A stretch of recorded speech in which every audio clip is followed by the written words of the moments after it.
हे सरकार खऱ्या अर्थानं शेतकऱ्याच्या पाठीशी उभं राहणारं सरकार आहे आणि म्हणून आपण निर्णय केलाय, आता आमचा हरिभाऊ निवडून आला, पुन्हा सरकार आलं की आमच्या शेतकऱ्यांना पूर्ण कर्जमाफी आपण देणार आहोत।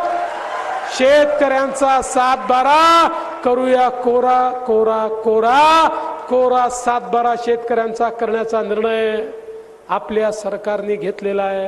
हा पहिला व्हिडिओ ज्यामध्ये विधानसभा निवडणूक 2024च्या प्रचारादरम्यान निवडणुकीआधी राज्याचे मुख्यमंत्री देवेंद्र फडणवीस यांनी शेतकऱ्यांना त्यांचा संपूर्ण 7-12 कोरा कोरा कोरा करण्याचे आश्वासन दिले होते।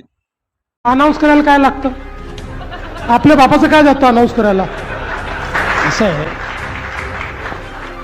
अनेक वेळा बघा, आम्ही राजकीय क्षेत्रातले लोक अनेक वेळा निवडणुकीच्या जिंकण्याच्या डेस्परेशनमध्ये ज्यावेळी आम्हाला माहिती असतं की निवडून येता येत नाही, अशा परिस्थितीत आम्ही काही जाहीरनामे काढतो, त्या जाहीरनाम्यांमध्ये काही म्हणतो। अनाऊन्स करायला काय लागतं? आपल्या बापाचं काय जातं अनाऊन्स करायला?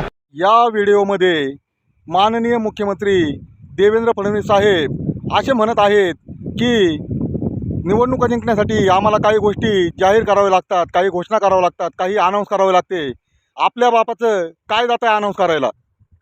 आम्ही राज्यातील शेतकऱ्यांसाठी कर्जमाफी योजना राबविण्याचे आश्वासन दिले होते, त्याकरिता समिती गठीत केली आहे।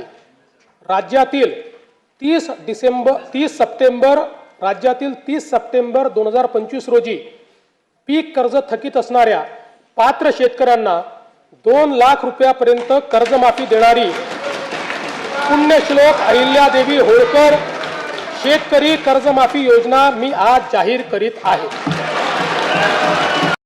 आणि अशा प्रकारे आपल्या बापाचं काय जातं आहे अनाऊन्स करायला असं म्हणून राज्याचे मुख्यमंत्री देवेंद्रजी फडणवीस यांनी शेतकऱ्यांचा 7-12 करूया कोरा कोरा कोरा असे म्हणून शेतकऱ्यांना फक्त 2 लाखापर्यंतचीच कर्जमाफी जाहीर केली आहे आणि 50,000चे नियमित रेग्युलर कर्ज भरणाऱ्या शेतकऱ्यांना तुटपुंजे अनुदान जाहीर केले आहे। मी देवेंद्र फडणवीस यांचा जाहीर असा निषेध या कर्जमाफीच्या निमित्ताने करीत आहे।